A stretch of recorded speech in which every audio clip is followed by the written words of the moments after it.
so much. It is really good to see everybody today, especially Miss Donna. Donna's on the back row. She brought Q, her precious little puppy, with her. Donna was an integral part of our church, and then she moved off to Dahlonega. And I don't understand why she can't commute here every Sunday. I still don't quite get it. It's only an hour and a half, but she is here today. And so I don't want to scare her dog Q. Give her a golf clap, please. Golf. Very nice, Donna. We love you very much, and we're glad that you are here. It's good to see everybody. Hope you had a beautiful week. Jimmy, I have not sung those songs in a long time, but the way that built up and all of that was beautiful. My goodness. That was so beautiful, and it was a real high point for me. It's good to see y'all. Good to see everybody. Thank you so much for being here.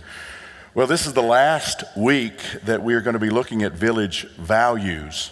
I hope that we will revisit this series about every year, because I think it's really important for people to see what our church is about at its core. There'll be different messages that'll be taught, and hopefully most of them will be practical and helpful, and you'll leave and say that was a good series or a good study. But I think we have to revisit often our values, not only to remind those of us who are here what really is the essence of who we are at the Village, but also so when new people come in, they can see if they resonate with that. I'm smart enough to know that not everybody resonates with some of the values that we've mentioned. And that would be a good indicator for them that maybe there would be other churches that would be a better fit, because values really are who we are at our core. When we've talked about values, we have taken the first minute or two in each of our messages, and we've talked about corporate values. We've looked at corporate values and some that are a little different, maybe outside the box, and then we've talked about village values. So I want to do that again. A few more corporate values I stumbled upon this week. The first one was from St. Jude's Children's Hospital, and I think it was a beautiful, beautiful value. No child is denied treatment. Isn't that a beautiful value? Don't you wish that everybody in the medical profession could say, no person is denied treatment? We want to treat everybody. Prudential, the insurance giant, has a value that's stated like this: we are inclusive and collaborative. I thought that was a good one. And then LinkedIn, many of you are familiar with LinkedIn. I'm friends with many of you on LinkedIn. We're connected. Their value is we connect the world's professionals. And I like that. Students of business have noticed over the last decade or so that corporations are learning the importance of including generosity in their values. Steve Butcher, the CEO of the Seattle-based fair trade ticketing company Brown Paper Tickets, we've used those guys here, he encourages his 85 employees to give back to the community through what he calls paid time on. Each year, employees are given 40 volunteer hours at their normal salary. I think this is a brilliant idea. Last year, more than 250 hours were cashed in. So if you work for Brown Paper Ticket, he wants you to spend the equivalent of 1 week giving back in some volunteer capacity to some company that's a nonprofit. You give back by working there, and they will pay you your salary. Butcher says instilling a culture of volunteerism helps employees become more fulfilled as individuals, and in turn, they perform better. Butcher continues and says they're better to work with, they're more cooperative, they make better decisions on the job, and they're more empathetic to our customers. I love that corporations are wanting to engender a generous spirit in the very core of who they are as a company. I think we're going to see this happening more and more in the years ahead, and for that I'm very grateful. We are seeing corporations really try to begin to give back. Today we're going to look at our last value, and it deals with the idea of generosity as it relates to our church. This is the Village value. At the Village, we believe followers of Jesus live generous lives. The generosity of our church family will be the primary way our church will be resourced to do the work God has called us to do. Would you read that with me in full voice? I just want to hear it in full voice, please. At the Village, we believe followers of Jesus live generous lives. The generosity of our church family will be the primary way our church will be resourced to do the work God has called us to do. So today I'm going to talk about generosity, especially as it relates to supporting the work that is being done at the Village. At the very beginning of this talk, I want to own a mistake I have made at the Village, and I have made this mistake for 2 significant seasons in my life. We started the Village way back in 1993. Who was born since 1993? Can I just see the hands? Austin is. Anybody else over here? There's a few people. Our church is older than y'all. That's crazy to me that we are older than y'all are. So we started the church back in 1993, and I made a decision that we were not going to take up any offerings. Here was my logic.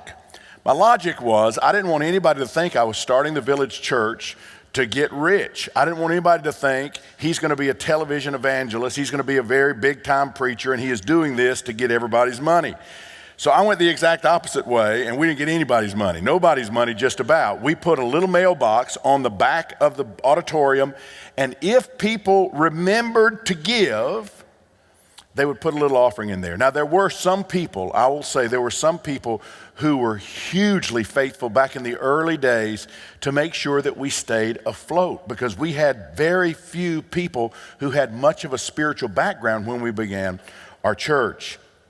There were times, no joke, when it would be so desperate, but I just never said anything about it. I didn't want to bother anybody. I didn't want anybody to have to feel that burden. I didn't want anybody to think this was ever a money thing, that I wouldn't say anything, but I sure wanted to put a blinking red light on that mailbox and just catch people on their way out by blinking, saying, hello, hello, remember me, remember me, remember me. After several years, some wise spiritual friends told me that I was failing the congregation by not teaching about generosity and how generosity is a part of resourcing a local church. I realized I had made a big mistake, and I began teaching on generosity, and we began receiving offerings. And I think the first time we did it in like Kentucky Fried Chicken buckets. We didn't even know what we were doing. We just thought we got to put it in something, and so that's what we did. That led to 10 years of Village life where I taught fairly regularly about generosity and how we support what God is doing in the church. One of the most memorable moments in my life was when our church was relatively young. We were in our 5th or 6th year, but we hadn't been taking offerings very long. And we were renting space in a shopping center. And the shopping center got a huge bar saloon to come in, and they were going to take over the entire complex. And so they called me, the shopping center, and said, listen, we know you guys have been wonderful tenants, but in 90 days, y'all are out because this bar is coming in, and we want to make it more about that, and a little church in our place doesn't really work. So it was like, oh my gosh, we had about 150 people, maybe 125 people, and we didn't have any place to go, and we had no money because we had just lived month to month to month to month to month. And I looked at, for the first time in 6 years, the reality that our church, there was a good chance our church was going to cease to exist because I didn't know where to go. I remember driving all over the place looking for somewhere to go. And finally, I found some land with a little church on it in Henry County, and it was going to cost like $850,000. And we had to come up with $85,000. And by this time, we had just a few weeks to do this. And I had just been teaching on the money for just a short while about how we come together as a church family. And if we believe in this is what we do. And so we shared it. We said, guys, we don't know if we can do this or we can't do this. But if we do make it, it's going to be because all of us at whatever level we are in our lives, all of us do our very best. And if this happens, then we'll be able to buy this land. And if we buy this land, we'll be able to continue our church. And we did a spaghetti supper. And then we collected the pledges from everybody. And when they were totaled, our little church gave $86,000. We needed to give $85,000. We gave $86,000. And I never will forget, we even had a group that we had worked with in Russia that heard we were doing this. And the Russians sent us a fax, and they gave like $100, which was humongous, but they gave $100 to this big thing we were trying to do. That was amazing to me. And it proved to me that when we all see the benefit and we all are willing to be generous, then great things can happen. Then we moved to Hapeville. And when we moved to Hapeville, I made another mistake. I saw for the first time that we had many, many people in our church who were really poor, really, really poor. We didn't see that as much when we were in the suburbs. And so I began to think maybe I shouldn't talk much about generosity because we had people who really didn't have hardly anything at all. We would just let a few people carry the giving of the church.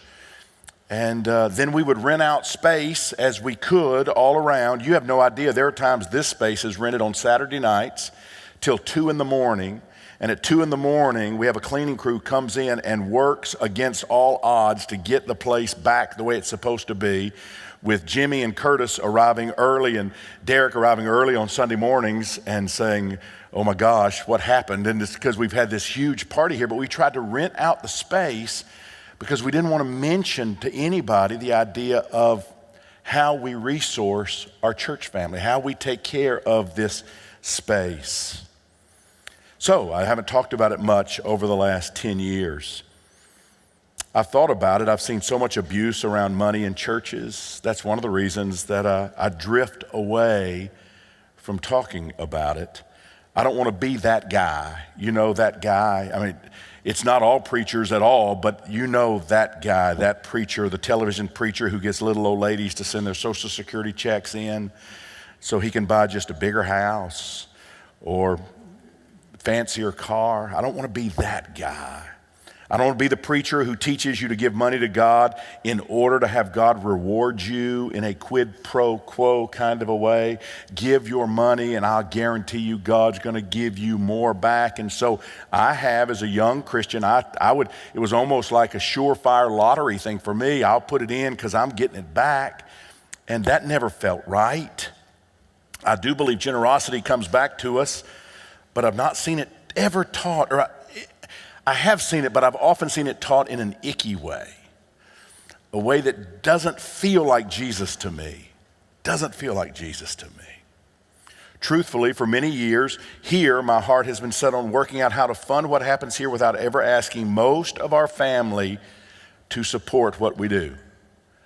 And that means that a very few people in this place, and for you, I'm so grateful because without even hearing it, you have just done it. And that's a beautiful thing. But here's what I'm learning. I'm learning what we are doing here is building something beautiful and it is healthy. And if it depends on only what a few of us do, then it isn't as beautiful or as healthy as it needs to be. We all, regardless of where we are in this life, need to share in resourcing this venture called the Village. One of the problems of the church like us, and there's very few churches like us. By that I mean, and if you ever leave this church and go to another church, you will discover that. You will discover that there's something unique, a church that is inclusive in every way, a church that fights for social justice in every way, a church where homeless people are treated with dignity and respect, and they are our friends, and we love them, and we don't have to question them, or we don't have to look down our noses at them. This is a very unique church. The progressive church, like us, they have trouble actually resourcing what they do. They have such a beautiful message of love of Christ, the love of God for everybody, but for some reason they are not able to translate that into getting the church to understand if this place means something to you, then all of us need to join hands collectively to make this be all that God wants it to be. So today, I'm just admitting that mistake, and I want to promise you as best I can, I don't want to make that mistake again. I don't want a few to carry us. I want all of us to share to whatever degree we can in this beautiful thing called the Village. So I'm going to talk about generosity, and primarily generosity as it relates to your church home, whether it's this place or whether it's somewhere else. Generosity, really is the wisdom of God. Living in God's kingdom is radically different than living outside of it. When we come to follow Jesus, we are saying we want to live in God's kingdom. And in God's kingdom, things are radically different than outside of God's kingdom. And generosity is one of the places that we see the most profound difference. I spent some time this week just counting up times in the Bible certain values are mentioned. Stay with me. I'm going to ask you a question in just a moment. Faith is mentioned in the Bible 246 times. That's significant. Faith is a big deal. We are called people of faith. Abraham was the father of faith. This is a big deal. Hope. Certainly, if you are struggling right now, we want to offer you hope. Every Sunday, we want our messages to be hope-filled. Hope is mentioned 185 times in the Bible. That's significant. Love, we talk about the fact that God is first known as love. That is his primary understanding. God is love 733 times. Now, let me ask you a question. Let me ask you about giving. Take a guess. How many times giving is mentioned in the Bible? Anybody want to offer a guess? Shout it out. Oh, y'all are so smart. Thank you, Brianna, for giving away the answer back there. Y'all are so smart. 2,285 times. Isn't that amazing? Giving, more than love, more than faith, more than hope. You could add them all together. Giving is so much more. A few months ago, we did a series on happiness, and one of the points that research and scientists said is a guarantee for happiness is this idea of kindness. And that's what I'm talking about. This kind of generosity, and especially generosity as it relates to church, is a super big deal. Paul said it like this in Acts chapter 20, verse 35. You should remember the words of the Lord Jesus. It is more satisfying to give than to receive. Paul also wrote to the church at Corinth, and he said this, since you excel in so many ways, in your faith, your gifted speakers, your knowledge, your enthusiasm, and your love from us, I want you to excel also in this gracious act of giving. I would say that to the Village family. You excel in so many ways. You are some of the most talented people I have ever known. You are some of the kindest people I have ever known. Some of the smartest people here I have ever known. I want you to excel also in the grace of giving. Some of you are already great givers, and for that I'm so grateful. But many of us need to learn how generosity can impact the growing of this church in this place. Let me give you several thoughts. The first big thought is this. When I am generous, just as a natural product of who I am, when I'm generous, it makes me more like God. I'm never more like God than when I open my hands and give. There's some things I do that seem to help me be more like the divine. And then there are other things I do that seem to take me away from being very much like the divine. Last week, I remember saying this in the talk, when we practice social justice, when we fight for the underdog, when we fight for the marginalized, we are very much like God because we see that through the entire Bible. You cannot read the scriptures and not see God fighting for those underprivileged, the ones who are weak, the ones who are taken advantage of, the ones who are downtrodden. So that's very important. If I am always siding with the majority, if you are always siding with the majority, there is a good chance those attitudes are not making you more like God, because God is very counterculture. And God often is siding with the ones that are on the minority side, not the majority side. The Bible is clear. God is a great giver. The most famous verse in the Bible says God's a great giver. John 3:16. For this is how God loved the world. He gave his one and only Son so that everyone who believes in him will not perish but have eternal life. God loved, therefore God gave. Love always requires giving. Do you want to be a great lover? Turn to the person to your left or right and ask them, do you think I'm a great lover? Do you think I'm a great lover? Don't laugh, Sharon. Sharon's laughing at Jimmy right now. Not really. Well, let me tell you, if you want to be a great lover, you've got to learn to be a great giver, because that's the key to being a great lover. Another verse about God's nature says this, James 1:5, God gives generously to all. God gives generously to all. In the Old Testament, King David is taking up gifts so they can build a fabulous temple to God. And David prays this beautiful prayer in 1 Chronicles, and I love what he says. Talking to God, he says, "But who am I and who are my people that we should be able to give as generously as this? Everything comes from you, and we have given you only what comes from your hand." So David's saying, yes, we're giving, but we know it all came from you in the first place. Beautiful. So every time I'm generous, I'm more like God. Here's another truth I want you to get. When I'm generous, I'm drawn closer to God. When I'm generous, I'm drawn closer to God. Here's a cool verse, and I think it says something very helpful for us. Jesus says this in the Sermon on the Mount. Wherever your treasure is, there the desire of your heart will also be. Now I want you to keep that up, because I used to think this was exactly the opposite of what this verse says. I used to think where your heart is, there your treasure will follow.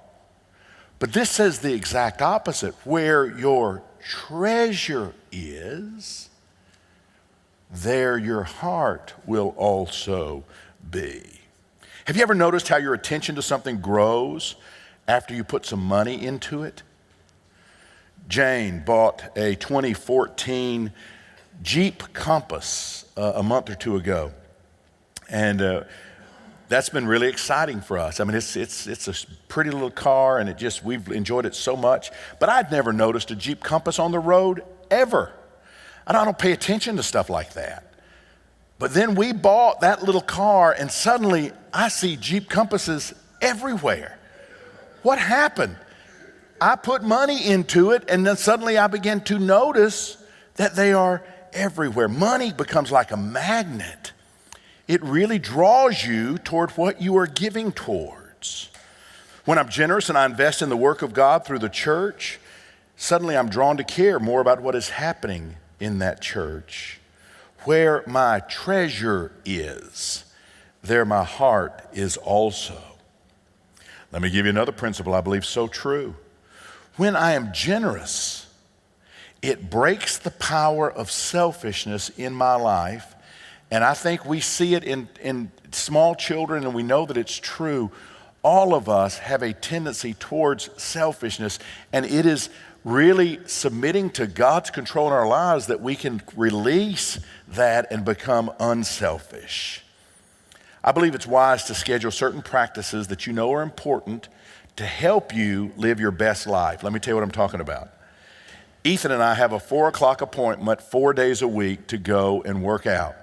Now, we've actually missed the last 2 weeks because some things have hindered us, being out of town and sickness. But for most times, each week, 4 days a week, we have an appointment at 4 in the afternoon. We schedule that. It is a done deal. And why? Because if we don't do that, if we don't go and work out, we will sit in our easy chairs and we will atrophy away. And this is a way for us to fight that.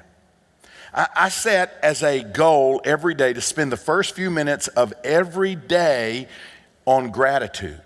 Often I don't even get out of bed. I tilt up on my elbow and I just lay in bed, and for 4 or 5 minutes I just begin to count all the things I'm super grateful for before my feet ever hit the ground. Because to me it's important. If I'm going to be my best self, I want to make sure that I practice gratitude. So that's what I do. I schedule at least an hour a day to read something that will stretch my mind. There's so many things I don't know anything about, and I want to learn as much as I can about things that are interesting to me. And so I set an hour because that is one of those little disciplines. If I do that, then I will actually stretch and grow. If I don't, I won't. And I'll end up flipping through Facebook or watching something mindless on TV, and I'll find that my week just kind of is a flop. So that's something that I practice. These are just little disciplines I practice to help me get better so I can do better. We say that a lot here, so I can be better. Those are important things. This idea is huge to me as it relates to handling money. Money is not bad, and money is not good. Money is neutral. Your attitude towards money is what matters. Let me explain. I have known people with money, and I have known people without money who are at their core selfish. They live lives with closed fists, holding on tightly to everything they have. Conversely, I have known other people who have lots of money, and I've known people without much money who have overcome that tendency towards selfishness. Their fists are opened, and they willingly invest in things and people that they believe in. Again, people with a lot of money and people without a lot of money. Money wasn't the problem. Living selfishly or living generously was the problem. I also don't want to ever be a part of a church that bashes successful people who make money. I actually admire very much people who make fairly good money and then who have a generous heart. I believe a commitment to make more money takes courage and it takes strength. And I believe when you see it done well, it's a beautiful thing. I just want to encourage all of us to make sure that we are generous with whatever we have. And if you have a desire in your heart to make more money, go for it. Go for it. My mechanic yesterday is a new friend, but he had been in prison and has been out of prison 8.5 years. And this guy works 16, 18 hours a day. He not only works as a mechanic, he's got his own shop, but he also puts in sprinklers in commercial buildings. And so he is working so hard. And now there's a point where that can be detrimental to his health. But the desire that I see in him to make up for lost time and to build a life for his family, I admire that, and I wish to him all of the great success in the world.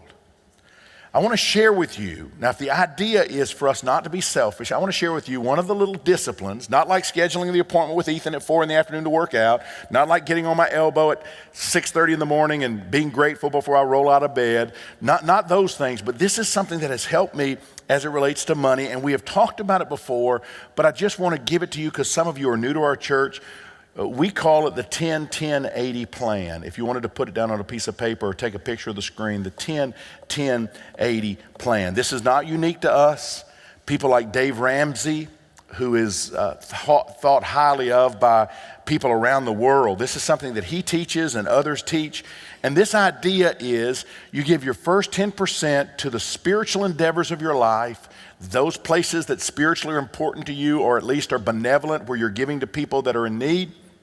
The second 10 on the list is savings. You save 10%, and then you learn to live on the 80%. Now, I know there's some people here who are unemployed, and you are struggling. You are struggling. This morning, the coffee that you drank was the first coffee you've had all week because you don't have the money to get the coffee. I understand. And so for you, I just want you to get the principle. I want you to get the principle, but for those of us who are gainfully employed, I want you to think about this and at least let it percolate in your mind a little bit as something that can help you get on the front side of being the most generous person you can be. Proverbs 3 says it like this: honor God with your wealth, with the first fruits of all your crops. That first fruit's very important. Then your barns will be filled to overflowing and your vats will brim over with new wine. That first fruits idea is, even if it's the same amount of money, it's more important to give to God or give to benevolence, however you want to say it, give to a spiritual place of worship, however you want to say it. It's more important to put that first than it is to put it last. It's not the healthy way to say, I'm going to do everything I want to do, and at the end of the month, whatever's left, I'm going to give it. It's better to say, I'm putting this first because I want my life to be a spiritually mature life, and I want to break the problem of selfishness that I sometimes struggle with. That's first fruits kind of idea. Other places in the Bible, it talks about bringing a tithe to God, and you've heard that. And tithe, T-I-T-H-E, simply means 10%. Many of us here have set 10% as a good benchmark to help us break the power of selfishness in our lives so we can master having a generous spirit. Now, this is one of those practices, just like going to the gym at 4 o'clock in the afternoon, just like gratitude propped up on my elbow in the bed or reading and expanding my mind. This is just a practice that helps me. Jane and I and many others in this place give the first 10% that we make each month to the work God is doing here at the Village. We don't take this place lightly. This is the place where we are seeing God's kingdom grow, up close and personal. We are seeing a chosen family coming together that is more beautiful than anything we have seen in our lives. We also see this as a huge part of our legacy that we want to leave behind after we are gone. We want to leave a beautiful, high-functioning spiritual family here to reach generations to come after you have buried us and we are long gone. We also give above 10%. When other needs come our way, when we hear about hurricane devastation, there are times it'll tug at our hearts and we'll send money there. Or we'll find out about some Habitat for Humanity project and we want to participate, we'll send money there. Or we'll find out that somebody's gone through something devastating, we will send money there. For us, the primary thing we give to is what happens in the village. And then above that, we give to these other things. That's how we've done it. Then, after we do that, we give 10% into some kind of a savings vehicle. Now, just a quick word about savings. We have people in our church who have mastered this and have built fortunes because they have been disciplined in saving, and then they have researched and they knew where to put that money over a long period of time. The purpose of this talk is not to go into the saving side of this other than to say saving money is wise. It's foolish to never save. It's better to put away for a rainy day. And that's one of the things that's very important. And the other thing I want to say about putting away in savings, the younger you start, the better it's going to be for you. If all of us would begin putting money away for our children when they are little and just set it as a discipline, that little bit of money over time in any kind of good rate of return becomes wealth. And so when you start at 60 to save, you don't really have the opportunities that you would have had you started at 18 to save in some kind of a monthly fashion. So you got this, we give 10% to what we sense God is doing in this place. We give 10% to savings, then we have 80%, and we try to live a beautiful, big, wonderful life on that 80%. Let me illustrate it this way. When Jeff Chandler was here, I love Jeff, and those of you who ask about Jeff, he's doing fantastic. He is living in Decatur. He's just healthier and doing better than he has done in so many years, and he sends his love. He and I have lunch together about once a month. But Jeff did this illustration about 4 years ago, and I thought it was profound. This is 100 potatoes, and I counted them yesterday. Actually, we had 105, and one of them was rotten. We threw it away, and then we pulled 3 back, and so this is 100 potatoes. And I want this to kind of represent what you bring into your household each month, all right? This represents everything that you bring into your household each month. This is the sum total of it all. What we try to do is we try to say, if we put God first in our minds, not our selfishness first, but we put what God is doing at the village because it means a lot to people who have found this place to be a healing, restorative, healthy, beautiful place, what would it look like?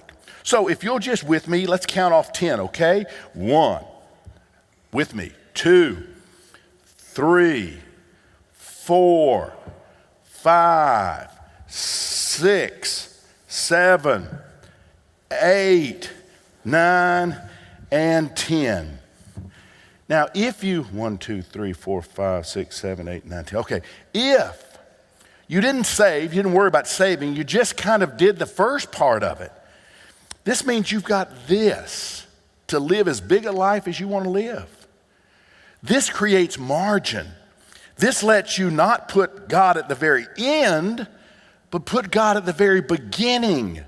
This is saying, God, I honor you first. Then even if you then, 2, 4, 6, 8, 10, even if you put that into savings, you master this. This becomes what you live on. This allows you to go to bed at night knowing that you have put your priorities in the right place, that you have money saved for that day down the road when you're going to need it. When you have a flat tire and you don't have any money in the bank, that's devastating. We have known people that have lost everything when their car went down because they had no money in savings. They lived 100% every month, spent everything they made. Then they have something catastrophic happen like their car breaks, and then they are in a mess. This way, you're doing your spiritual duty, you're giving money to savings, and you learn how to live here, which means you may not do everything that you want right away. It means you might put some things on hold. It means you might not buy the most expensive meal when you go out to a restaurant. It might mean that you don't buy the most a beer as much as you'd like to buy beer. You spend a couple of nights maybe drinking water instead of beer. Who knows? It just means you do it a little differently because you are learning to live within the boundaries of that 80%. Here's the way most people do it. First they earn it, then they spend every penny of it. They enjoy it, they spend it. If they have any left over, they might save a little. And if they have any left over after that, they might give it to something benevolent or something that has a significance to them like their church. It only happens though if there's some left over and they've done everything they wanted to do with every penny they've had, then they might throw a little bit towards something else. Here, I think, is the order that leads to generous living. You earn it. You put God first and you give to, if this is a place that means something to you as your spiritual house of worship, then you give to it. We say 10% is a good place to kind of work towards. If you're not there, it might be a good place to work towards. Then you put some money into savings, and then you learn to master living a big, beautiful life on the 80% that is left. Again, this provides margin, and it's a beautiful thing. She's not here this morning, but you know the pretty white-headed lady that sits on the front row all the time, just Miss Perky, Shirley Standefer. When the village started, I've told you this, when the village started, she came to our very first service because her daughter knew some friends of mine, and so she said she would come, but she was very happy in her church, but then something happened. God got a hold of her heart and said, this is the place for you to be. And so for the last 26 years, she has been a part of our church family. And I will say this to Shirley's credit, in those early days, Shirley and one other lady who also was a single mom were the two tithers, 10% givers in our church. I remember that she must have made about $350 a week because she would give $35 every week. And I will tell you this, and Shirley would be embarrassed, but I'm just going to tell you this. Over 26 years, she has never missed. Ever missed. And if she's out of town, she gives. She makes sure that she gives because it means so much to her. It is people like Shirley Standefer who have kept our church afloat. It's not been rich people. It's not been rich people. It's been people who have been faithful over little amounts that they have been entrusted, who have made the village the success that it is over these years, who have kept us afloat. I think it's a very important thing. Here's another principle that I believe in.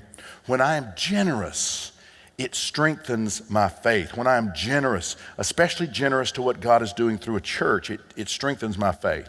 Sooner or later, you have to decide, are you going to move past the theoretical and actually trust God as it relates to how you handle your finances? In Malachi, God says to his people, test me in your giving. Look at this verse on the screen, Malachi 3:10. Bring all the tithes into the storehouse, so there will be enough food in my temple. If you do, says the Lord of heaven's armies, I will open the windows of heaven for you. I'll pour out a blessing so great you won't have enough room to take it in. Try it. Put me to the test. I love that. God is saying, is it real? Do you believe me? Are you trusting me? Can you put me first, or are you going to always tag me on the very end? Some people say, well, didn't Jesus make tithing obsolete? You'll remember we used this verse a few weeks ago.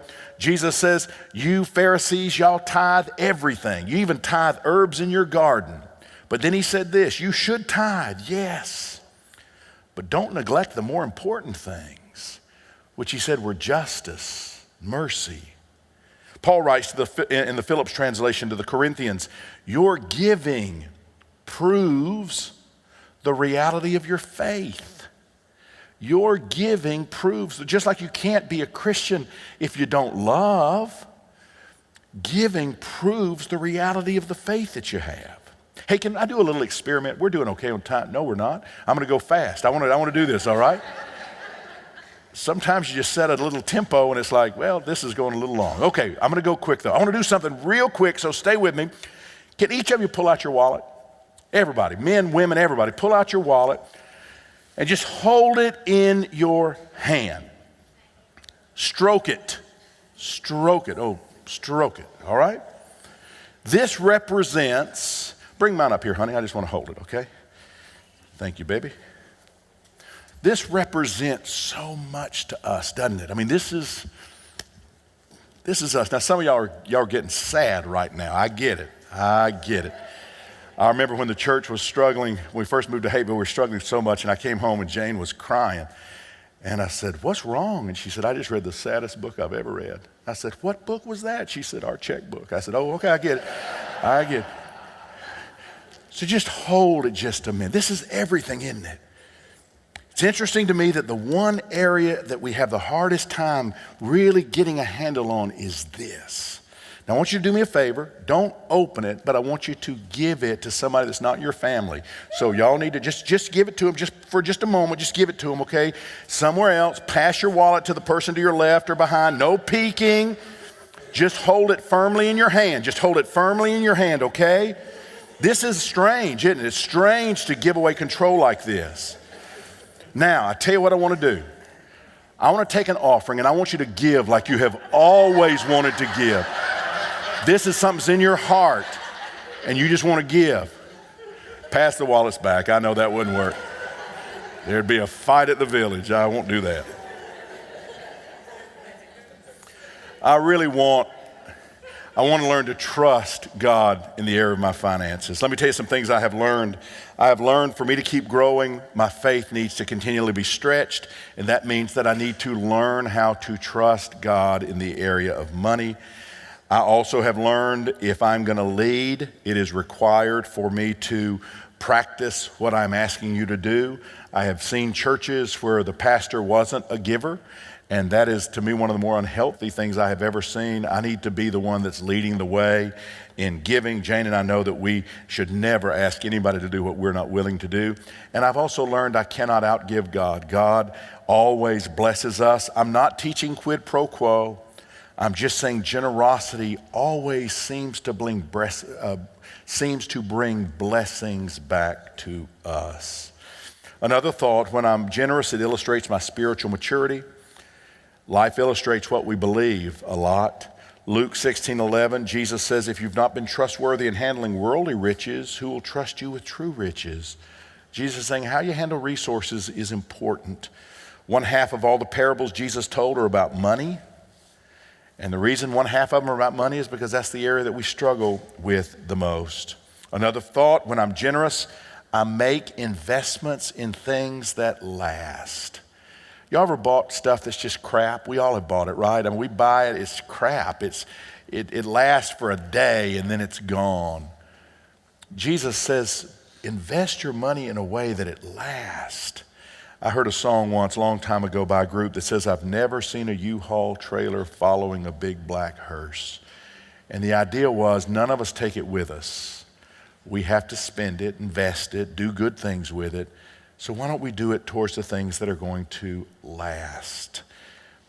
Paul wrote to Timothy and said this, tell them to use their money to do good. They should be rich in good works and generous to those in need, always being ready to share with others. By doing this, they will be storing up their treasures as good foundation for the future so that they may experience true life. Let me close with this final thing. I do get nervous when I talk about money. I would think that's probably the subject that I talk about less than any other subject at the village. Fighting for the underdog, y'all know I don't mind that. I could teach on that every single week. But talking about money, I just get nervous. I shouldn't. I'm working on it. I believe there is truth in the ideal that we live in a universe where there is abundance. And I want to get that across, and sometimes maybe I don't get it across. I don't understand why there's poverty. I don't understand why some people are really poor. I don't understand a lot of that, but I believe that there is abundance, and we shouldn't go through life with a lacking kind of an attitude. Many who have not been able financially to give at the village through the years, you know what they've done? They have given extraordinarily in their service. You know what? That's beautiful. They've said to me, Ray, I haven't been able to give. We are so far in the hole that I can't give. And I would never, when you owe somebody, y'all, I would never want you to not pay somebody you owed and give money here. That doesn't feel right to me. God doesn't need your money, you understand? This is just something that if you put your heart into it, this is something you'd want to give to. But if you can't give, find a way to serve. Find a way to share that way. I believe this place where we are is one of the most unique, beautiful gatherings of people I have ever seen on this planet. One of the most beautiful gatherings of people. I believe this community we have here is a safe place for people who haven't found safety in other communities, other churches, or even their biological families. We are, in a very real sense, a chosen family.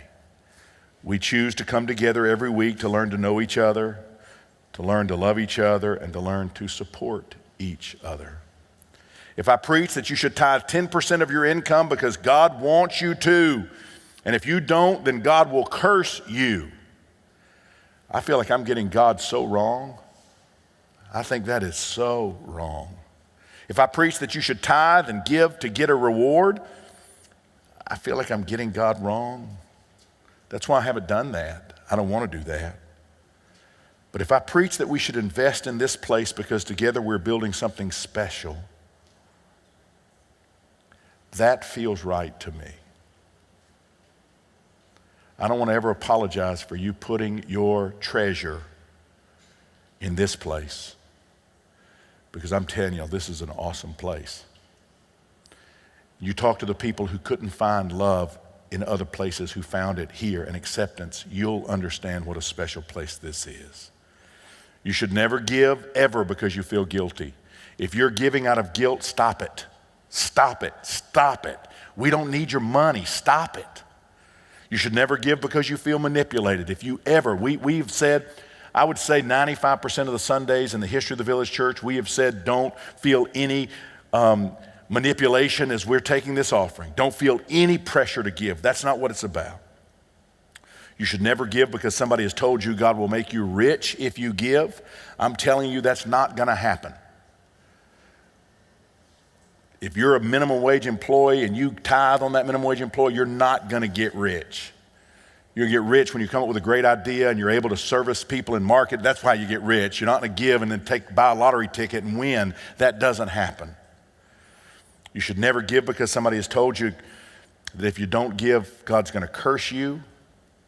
Do y'all know how foreign that is from God? God is love. You don't have to ever give another penny the rest of your life. You just lock your wallet up, don't give another penny. I'm telling you, you are not accursed by God. God loves you. The only reason to give is love. If you are here and this is your chosen family, and listen, a chosen family is an important thing. We get to choose what church we get to be a part of. Last week, we hugged thousands of people at Atlanta Pride, and many of those people had been rejected by family, but they found hope and love in finding their chosen family. And then we come together week after week here, and we do things in between Sundays because we operate as a chosen family, working together to make life better for each other. And the reason we give at the Village isn't out of guilt or magical thinking. The reason we give is because we want to invest in building a healthy community of people that work together to build lives that are really good. Villagers, let's be known for our love. Let's be known for our inclusiveness. Let's be known for our desire to fight for those who are being marginalized, and let us be known for our amazing generosity in supporting this place so it can fully realize its potential. Would you bow your heads with me?